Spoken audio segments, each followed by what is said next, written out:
All right, family. Good morning. It's Tasha Maria Prepping. You already know what time it is. Get your drink, pull up. Let's talk about it.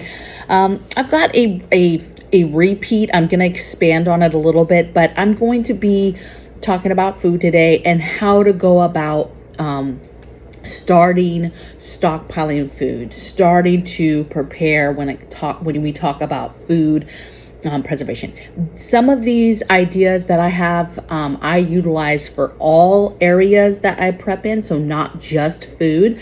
But oftentimes I get a lot of people who ask me simple questions, and it seems like it's a simple question, like, "Hey, how do I start stockpiling food? What's the plan? Do you have a checklist?" Okay, I don't have a checklist. I don't have a Pinterest ready. Here's a list of foods. I have a 1 year stockpile-ish list that I go by when I do my inventories, that I'll talk a little bit about when I get to that way of prepping. But a lot of these work, a lot of these can be intertwined. I actually use pieces of all of these at times. So without further ado, let's get going. Do me a favor, hit the like button, please, please, please. I appreciate you being here and your support. And if you're not subscribed, please subscribe so you don't miss any videos. Okay, so number one question, how do I start prepping? How do I start stockpiling? I don't even know where to start. I'm very overwhelmed. So there's different ways that you can go about putting food on your shelves. I'm going to go over those and then we'll go into some tips also just in general. So first thing I wrote down was sales only. So and this is one that I have actually, I've used the other ways, like the 1 year stockpile is my go-to. However, because of inflation, because of the prices of stuff, stockpiling by sales is a very, very smart way to do it right now, if not the only way to do it right now. Because no matter what way you choose to kind of gravitate towards today, being able to grab those flyers and see what's on sale and grab those items is very, very important for your budget, for your wallet, and to make things stretch, right? Especially now. So that is merely whether you're shopping weekly, you're shopping every 2 weeks, monthly, whatever the case may be, it's sales. You're grabbing that flyer, seeing what's going on at the different stores, and you're building a menu off of what's for sale. Therefore, you are going out and you are getting the sale things, okay? And then you're just, getting your normal food. The thing is prepping is not special food or whatever. You're prepping your everyday food that you are eating right now. And then the idea is to make it self-stable, to make it last and keep it in a way that will last for as long as possible. And so being able to grab things that are on sale, your normal stuff, right? Whatever it is that you cook and that you buy on a normal basis, but shop sales, and then just wait for other things to come on sale. The next one I have is weekly budget amount. So I like the idea of this. I feel like if I didn't have very much money, I have a lot of people that say, I can't prep. I have zero money for prepping. Well, I also know tons of people and people who have channels who prep literally on $5 a month, $5 a week, $20 a month, $20 a week, right? They have an amount that's either weekly or bi-weekly or, once a month. They have this little bit of cash. It's not a lot. And they literally will show you on their channel how they prep. For me, the way you go about doing that, if you're not trying to watch videos, is you're simply writing out your grocery list, right? And you're getting your normal stuff, but you're taking that $5 and $10, you're prioritizing your staples, the things that are used multiple times in your house, and then you're taking that $5, $10, $20, whatever it is you have, and you're putting it towards a certain item, right? If you're wanting to prep, you should already have organized your home and inventoried and seen exactly what you have, and then have lists of the supplies that you need to still buy. And food is part of that. Food is very, very, very important. Is it important to get things for a bug out bag and things like that? There's levels to this, is what I'm going to tell you. And food is very, very important. Food, water, meds, then grid down. And so it's important that you are doing the regular things all the time, and there's no such thing as plateauing and like, oh, I've got enough, to be honest, okay? Because this is food that's in rotation, okay? So take that little bit of money, figure out on your list what it needs to be done on. Hey, I'm going to spend this much on some extra cans of corn, and I'm going to spend the other half on an actual prepping item. Maybe it's a lantern, maybe it's batteries, whatever, but smaller things, okay? That's fine. I know a lot of people are like, we're running out of time, you know, spending $5 a week is not enough, you know. Maybe it's not, but it's something, and every single thing you do is something and matters, okay? So it doesn't matter if you only get 2 days in and then chaos happens. Whatever you were able to do in those 2 days or that month or whatever is more than you had 2 days ago or more than you had a month ago. So please push forward, keep continuing to have urgency, and just do the things that you need to do, okay? And if that's a little bit at a time, then do that. If you need help and you're like, I don't even know where to start. I have, let's say $20 a month. I don't know. There's a lot of videos. Even Pinterest has lists, supply lists, food lists, grocery lists. Just put that in the search, and they'll come up with all types of ideas. Okay, I'm going to spend $5 on this week. I'm going to get 2 bags of flour or whatever it is, okay? But they will help you. And a lot of that, the way they do that is through shopping sales so that they get the most that they can for that amount of money, okay? And this can go higher. This is a very, very important way to do it, even if you have more money. Let's say you have $200 a month to go towards preps, you know. You need to be thinking, to me, if you have more like that a month, be thinking you're hitting a little bit of food, you're hitting the water category, you're hitting the medical category, and then you're hitting the grid down category, right? Try to hit everything if you have a little bit bigger amount to spend, okay? All right, next thing is bulk shopping. So I know some folks that just hit the bulk places, right? So different stores, it doesn't matter what bulk store, Costco, Sam's Club, whatever, BJ's, and they only buy in bulk, okay? And they only basically hit several things. They get, you know, every time they go, they'll get cases of vegetables, cases of yams, you know, they're going to get their cases of meat. They're going to get their regular meat, right, that they can put in their freezer. They're getting bulk packages of snacks. They're getting bulk packages of pastas, rice, beans, and they're buying in bulk the whole time. And then they're coming back, they're preserving it, and that's all they do. They do the regular grocery shopping, kind of just a regular rotation, and then they compartmentalize prepping as getting bigger items, bulk items that they then preserve and put away for a rainy day. And they do it in a way where it's a lot of things that do last forever if you preserve it right. And they've done it in a way where they have the regular food rotation and then they have their prepping food. Now, there's nothing wrong with that, but first of all, make sure that you're buying stuff in bulk that you eat. Don't be buying anything special that you guys don't eat on your regular basis. And 2, I think it's very, very important to rotate food, okay? That's how you get very comfortable with cooking. That's how you get very comfortable if you ever had to ration and pull back.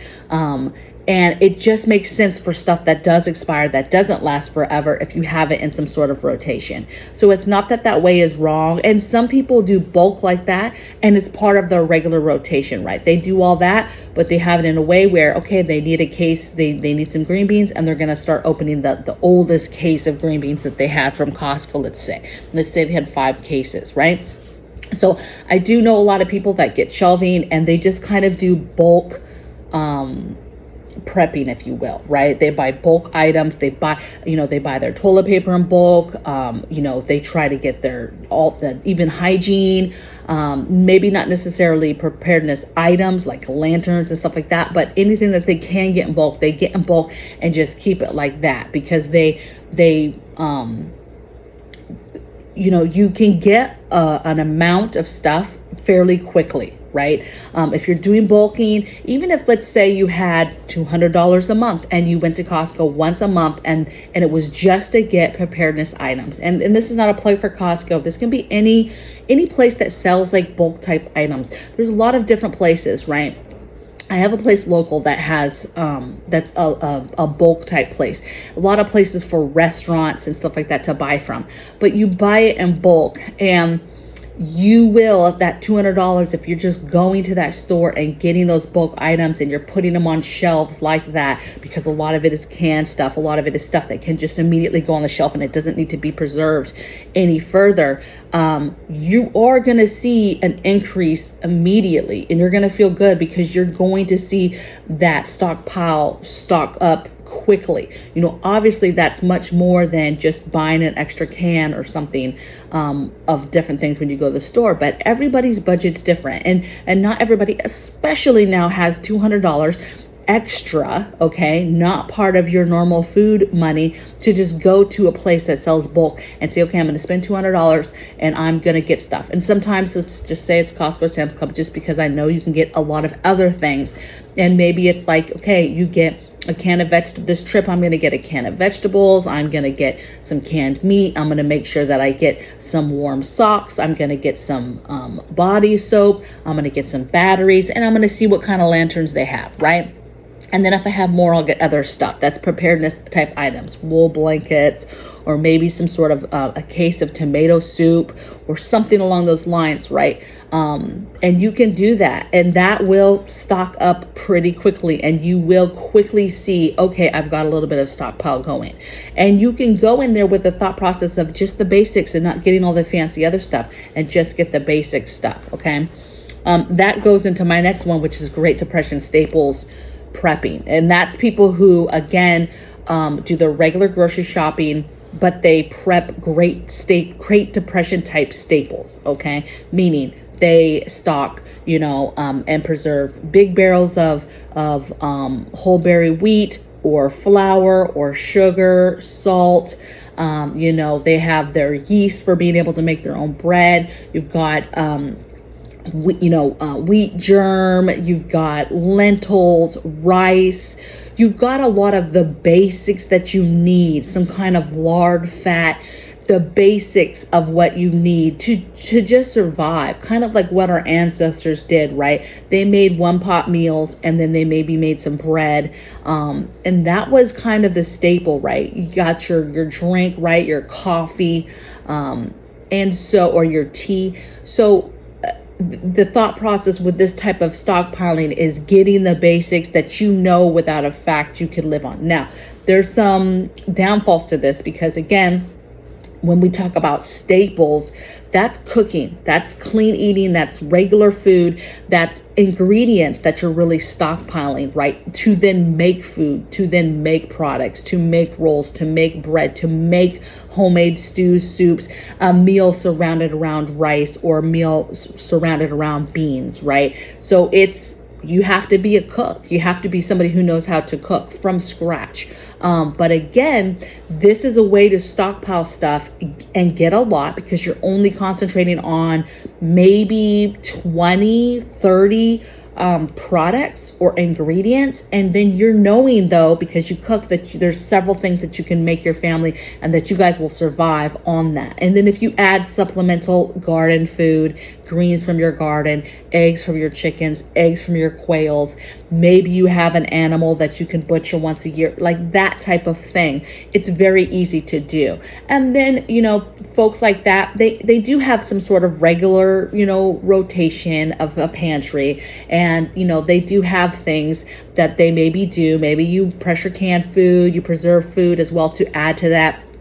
But it's the what I call the Great Depression staples that type of preparedness person concentrates on, because at the end of the day, it's a very, very easy to fall back on stuff, and you can stockpile it fast if you can cook. You've got to be able to know what you're doing, obviously. If you do not know how to cook, having shelves full of rice and beans and flours and sugars and yeast and lentils and different things like that might not do anything for you, right? Because you're like, I don't even know how to cook this stuff, or even begin how to make a pot of soup or whatever, okay? So another way to do it. Another really popular way is just double shopping. People who have a regular budget, they have a regular grocery list. You go out every time you go to the store, you get the normal things that you need for your rotation of that menu, whatever you plan on cooking. Maybe you don't even know what you're cooking. You're just kind of going off of sales. You're just kind of there buying your normal stuff, but you're buying 1 or 2 extras of different things. Maybe this time when you're getting spaghetti sauce, you know you're going to use at least a couple jars in the month, but you're going to go ahead and pick up 4 jars. Okay. Maybe you guys eat, green beans with, a third of your meals, and you easily go through a case. Maybe you're going to pick up 2 cases, right? Or maybe it's smaller, you're going to get, you guys like tomato soup. You're going to get a couple cans of tomato soup so you can have it a couple times during the month, but you're going to grab another can or another 2 cans. Okay. So it's just regular grocery shopping, but you're literally just buying a little bit extra. I actually incorporate this even today myself. I have my own inventory of my own stuff, but I do this as well. I do sales shopping. I do staple shopping. Then I do this where I just grab onesie twosies. I see stuff and I think in my head, oh, I know we're kind of low on that. I'm going to grab a couple more. Or I see something on sale and I'm like, yep, I'm going to grab a couple. And so that I do a lot of that so that I can stay up on my stockpile of stuff, especially when it's stuff that we use a lot of and that we, go through a lot on our regular, just everyday using it. It's not something we just stockpile and put in the shelves and never use, and it's just there.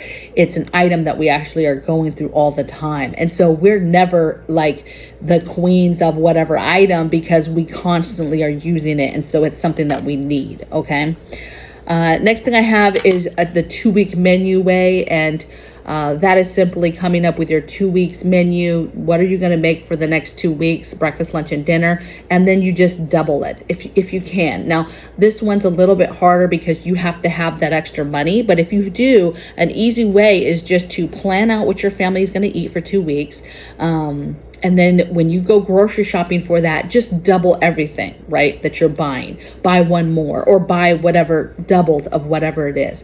Now, again, this could be difficult if money is a problem, right? This is not going to be a good option for everybody. But for a lot of people, especially if they cook and they're used to doing a menu and doing a menu planning, boom, boom, boom, easy. Maybe you don't do double everything, but you just double half the things, right? So you're going to do whatever's going to work for your budget. But it's an easy way to, oh, I'm doing this and now I have a month's worth of meals, okay, on that I can say, I have a month's worth of meals and items for that in my, pantry right now. The next thing I have is step up stockpiling.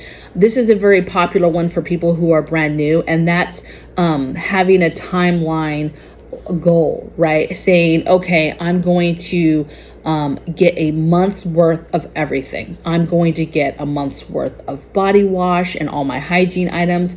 I'm going to make sure I have a month's worth of food, right? And again, people view this differently. Some people view this as, okay, I'm going to go grocery shopping. I'm going to make a menu maybe for the whole month. I'm going to go grocery shopping. Now I feel safe. I know I have a month's worth of food in this house. Some folks see that differently and are like, okay, I'm going to go get some freeze-dried food and I'm going to buy a bucket or I'm going to buy a pre-made 1 month supply of stuff. And that's their emergency food. And they're doing their regular grocery shopping, but that's their view of how much food do I have? Okay, I've got a month's worth of emergency food plus whatever it is they had in their normal rotation in their house with their normal monthly rotation of food and making food.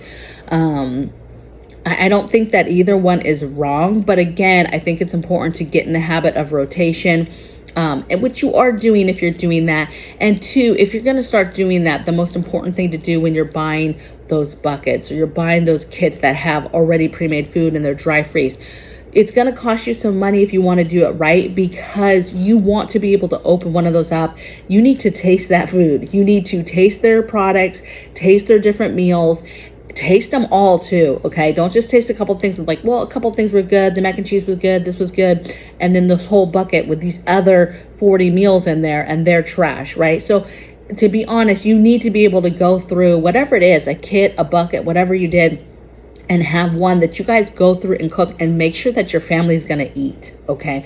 Because although those things can be convenient for emergency and ready to go and nice, and I am 100% a fan of that type of food. I am a fan of freeze-dried food, absolutely 100%.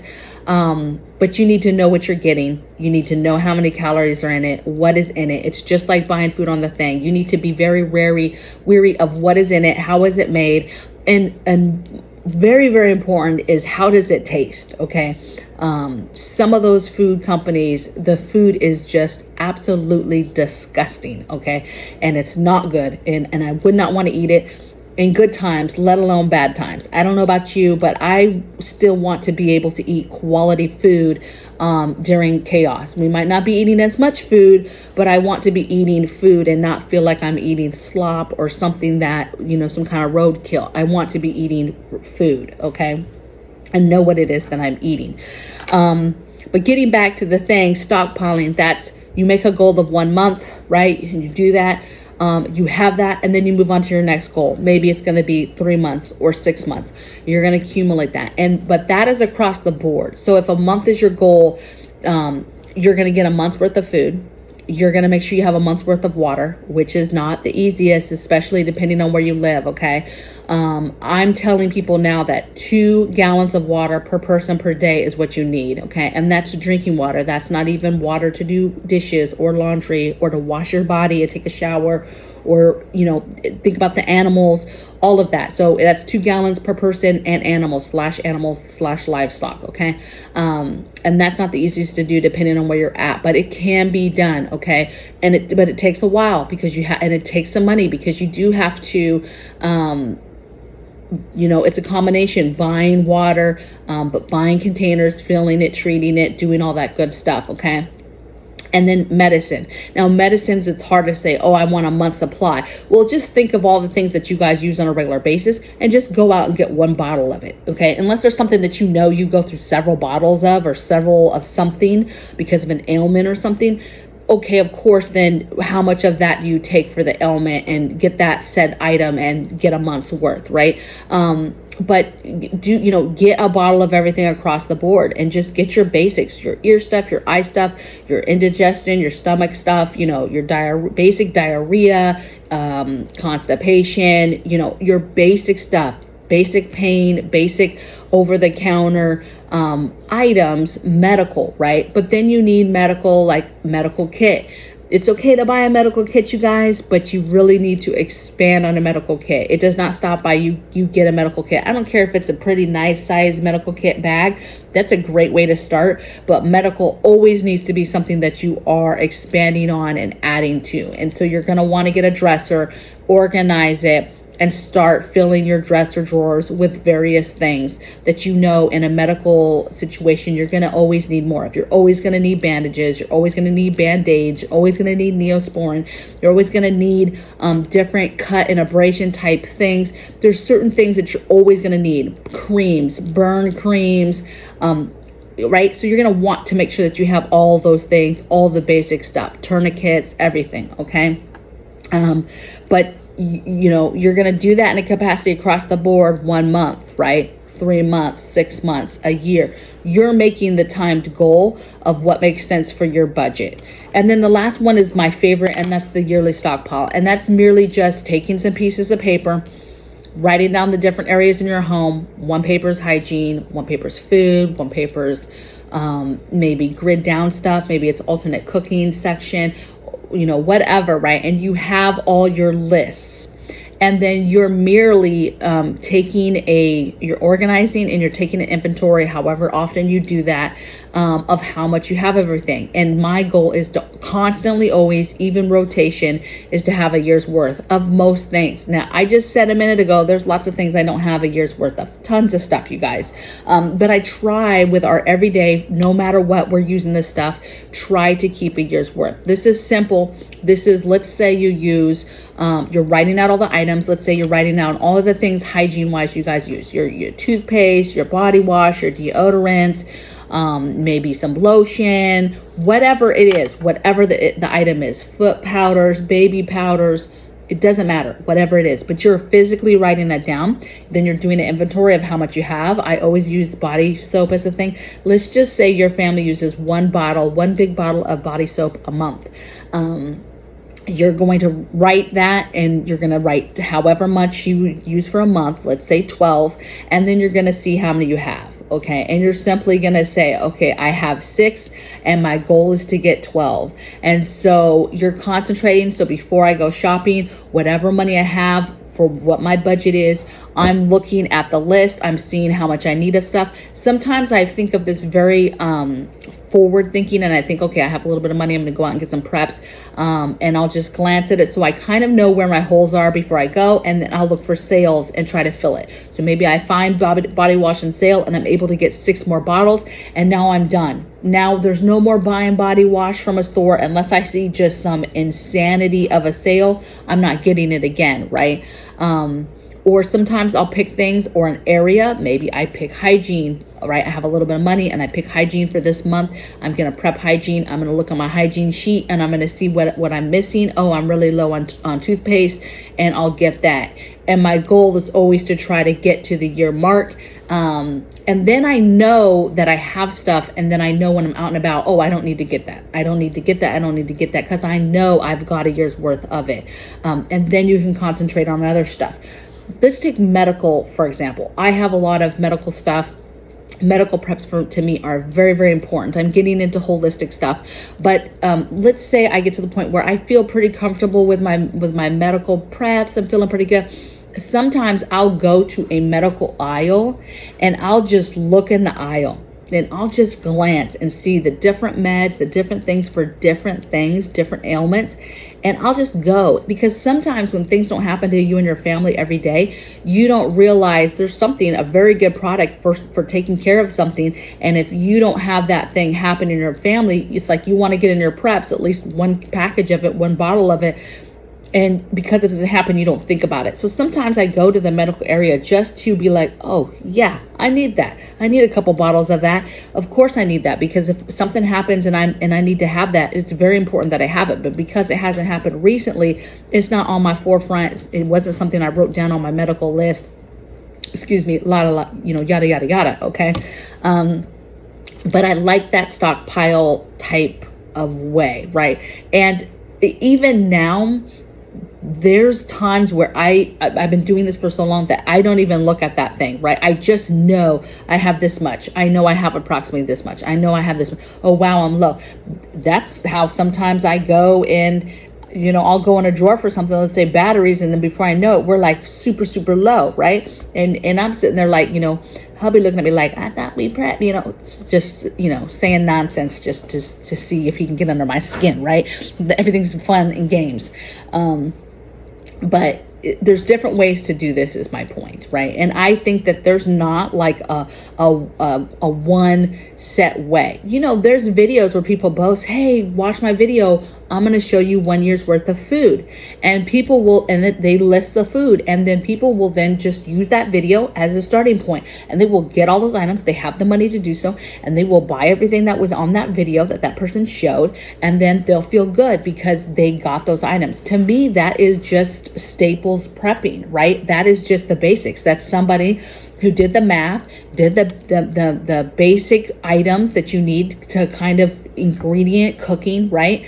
And did the math for whatever size family and put it on a video and gave it to you. There's several big channels that do that. I think City Prepping has a video where he's like, here's a 1 year's worth of supply.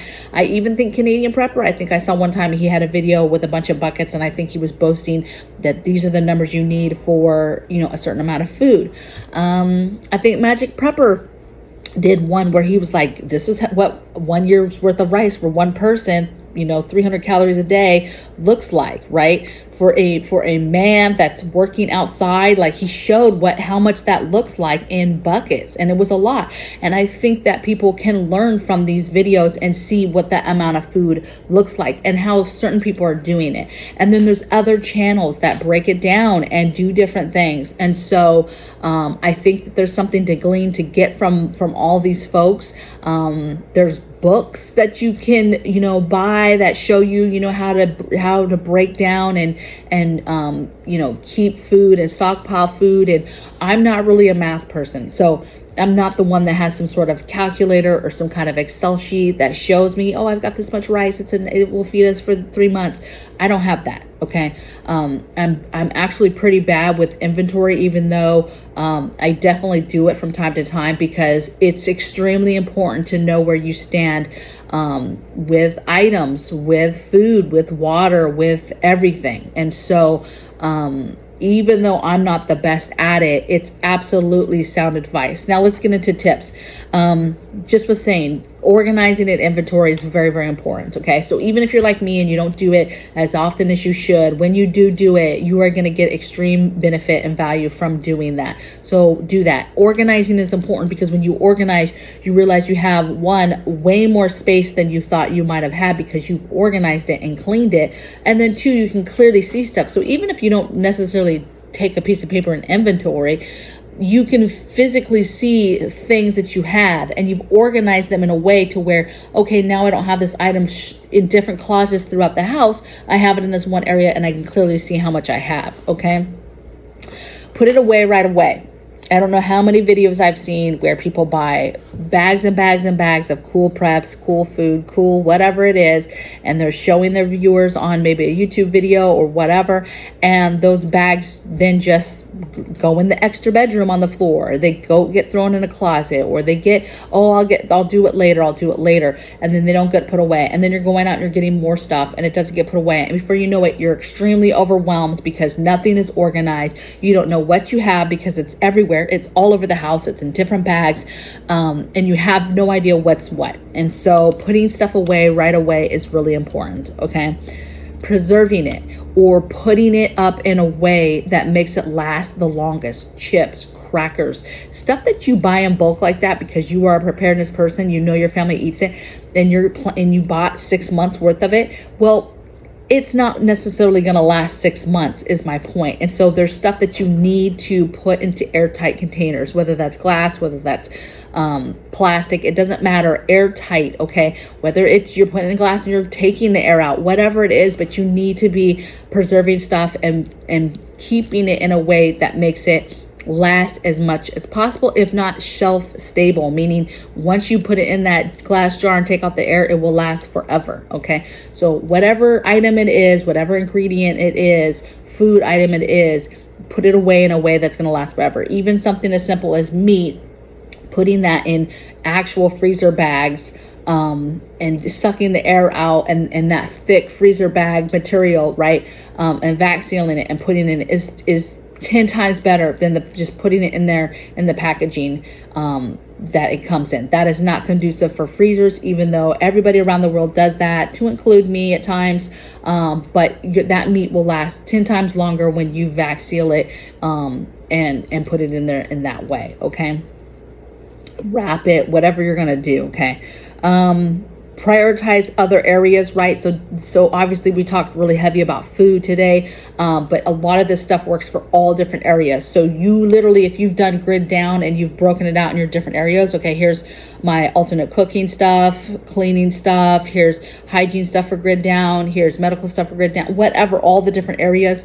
And you prioritize the stuff you're going to buy, because that's important so that you're buying the right things in the right order. But make sure that you're including your other preps with this stuff, and it's not just food. Okay.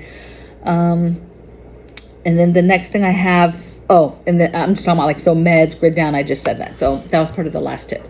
So I hope that, this was beneficial, especially for those folks that have been asking me kind of for guidance, that they're new preppers. I get new preppers that are watching these videos every single day. I know there's those of you that have been doing this like us for years and years and years. And you know, obviously you've been doing it for a while, but hopefully something in this was helpful.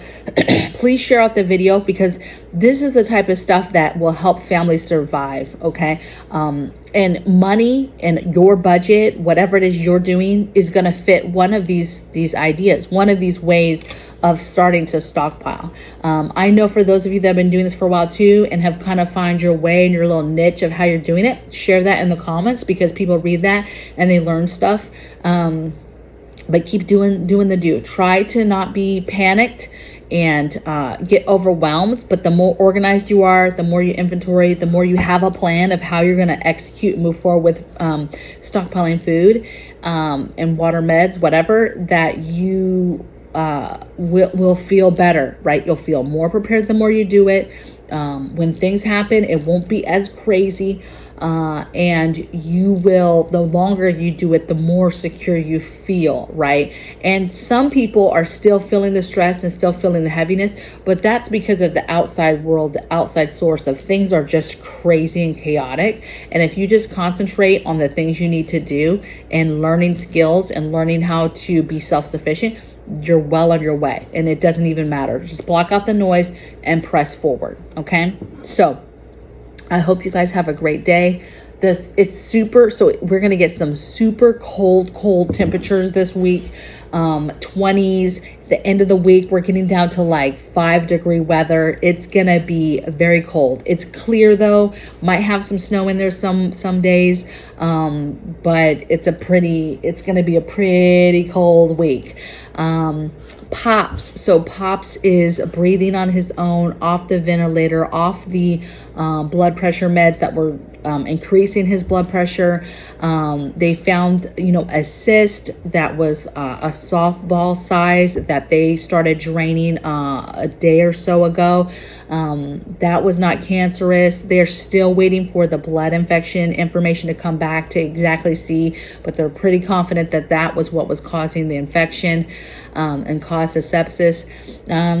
So far, everything's good. Obviously, he's still there. He's still in the ICU. He's still being treated, but he's off of a lot of this stuff that was very critical for him, right? Being incubated, not being able to breathe on his own, not being awake, not being responsive. That was the scary time frame. Thank you for all your prayers. Continue prayers, please. And I just think that he's in a pretty good place right now. But obviously, you know, we want to continue for him to keep moving in the positive direction so that he can get out of there. Because I absolutely can't stand him being in the hospital, in the sense of I would just like him out of there, right? You stay there too long, you don't leave. So I will see you guys tomorrow. I hope you stay well, do the things, be active, be happy, do some stuff with the family. It's the holidays, and I'll see you guys tomorrow on the next video. Take care. Bye.